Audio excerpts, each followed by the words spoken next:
Hi everyone, I'm Alex Absalom. And I'm Hannah. And today we want to talk to you about the number one reason why you are not making disciples. So I want to ask you a question, which is basically, how good are you at making disciples?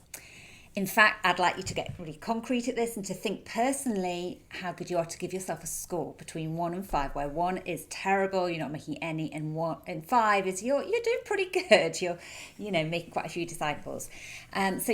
Just pause and just give yourself a score. And we would say that most churches actually are not doing a great job at this, at making disciples. And I think probably it's because so many people actually don't have a good, clear, crisp definition of what a disciple is. And of course that matters, because if we don't know what we're aiming for, if we can't say this is what a disciple is, therefore this is what we should be doing, this is how we should be making them. So we need to have that clear definition of what a disciple is. And so because of this lack of clarity, what we've done is we've filled that gap by pouring in the concrete of information downloads.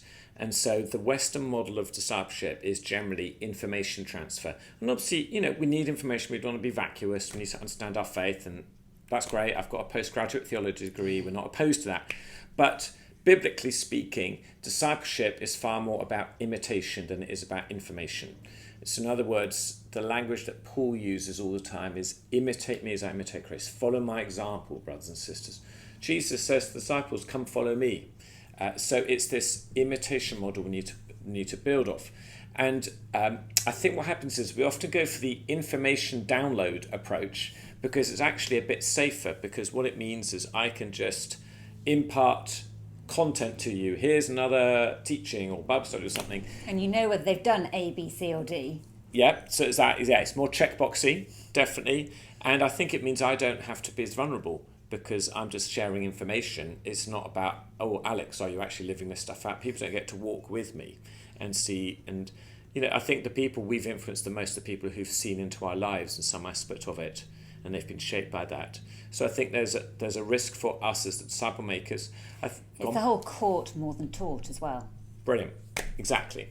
You're so clever. Thank you. Good at this stuff. Thank you. And I think the other problem with the discipleship as information approach is that it intimidates people.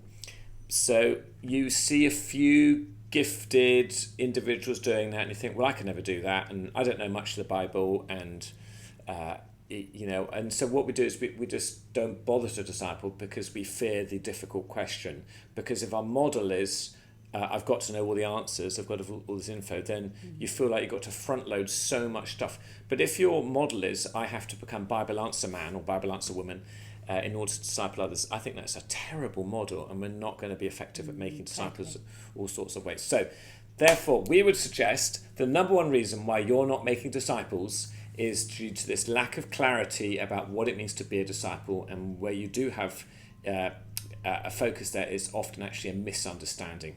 So to be more positive, we would say that being a disciple, so if we think about the original Greek word for disciple that's used in the New Testament, it's mathetes, which basically means a learner, or another way of putting that is to be an apprentice, which of course is an old-fashioned term, but it was a model that was widely used. That's how they taught people. And so we would say our simple essence of being a disciple is someone who hears and obeys Jesus. So that's the core, the simple thing. Are they hearing and are they obeying? And so we would say there are two basic questions that we're asking all the time when we're discipling somebody. And so it's back, what's Jesus saying? How am I responding? But the two questions are, it's what is Jesus saying to you? So are you actually listening to Jesus and actually asking him for guidance and answers, etc.? But then how are you responding? So are you being totally obedient or half obedient, or actually it doesn't fit with your schedule or whatever, so you're just going to ignore that bit for now? So basically that's what we would say is the way to disciple people. Go on. No, so I think that is like a universal skeleton key. So it's all sorts of different contexts, or whether it is you're intentionally discipling, that person or whatever, those people you've got in your life, and you're deliberately, getting together, asking those questions. Whether sometimes we do it in like passing relationships, Sometimes you've even done it with unbelievers. Yeah. You know, and they're going, oh, that's a good question or whatever. But all sorts of different relationships, one-on-one, who you're not intentional with, as well as those in which you are intentional, but also in group life, when we've had groups of people, we'll ask that question, and whether people just ponder by themselves or get into small groups to pairs to process, or whether you process as a group. Yep. Because John 8:31-32 talks about you can disciple people to faith in Jesus. So it's Jesus' language there. So let's apply this a bit further. So Hannah, what is Jesus saying to you about how to treat your sweet, kind, loving husband and how to love him more? Is he saying anything particular to you there? Well, that would be telling, wouldn't it? Okay, well, accountability is important, darling. So here's the thing. Sometimes when there's a topic, sometimes the challenge is trying to discern what's Jesus saying. So that's the wrestle. Oh, Lord, I don't quite know what he's saying. That's a legitimate challenge. Sometimes we know jolly well what he's saying. And he's saying, be nicer to your wife. And yes, and Alex, listen. I know, exactly. Obey. And so that's the other half of it, which is am I going to be a person of obedience and faith to the word that the Lord Jesus has said to me? And so that's the essence of discipleship. That's why Hannah said a minute ago that this is the universal skeleton key, because it unlocks any and every situation. It's not about, if you're with someone, they've got a situation, it's not about you having the clever answer or knowing all the solutions, but what you can do is help them to process, well, what's Jesus saying? And or, well, how are you going to respond to that situation? And so I think that's why that becomes a bedrock of how you want to make disciples. So we have 3 next steps that we would like you to do, so homework in effect. So the first one is basically to think through how you would define a disciple. So do you have a simple, clear, easy to share definition of what a disciple is? You can steal our definition, or you may well have your own, but make sure you have your own simple, clear definition. And it's got to pass the 7-year-old test. So if 7-year-olds can't remember it, it's too wordy, it's too long, it's too complicated.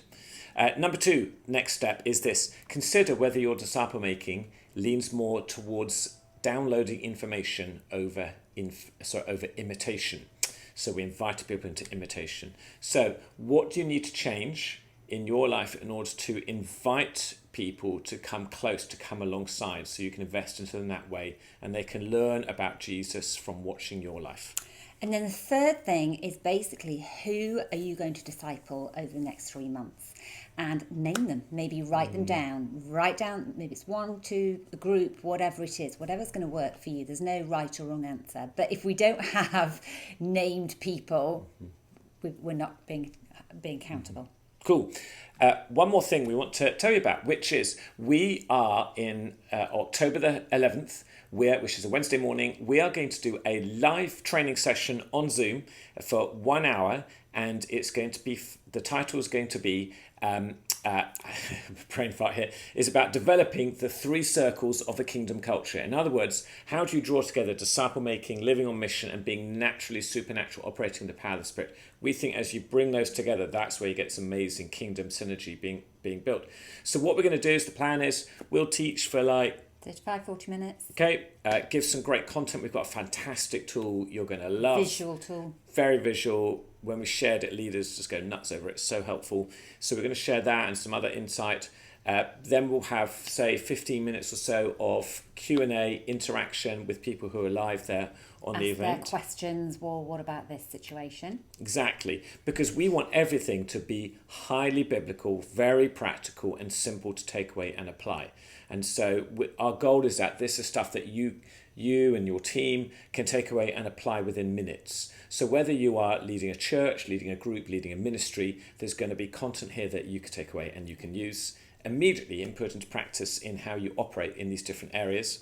And this is actually going to be the first of a number of what we're calling seeding sessions. Dandelion seeds. Oh, it's so clever, honestly, goodness me. So these seeding sessions, we're going to do 1 every 2 months.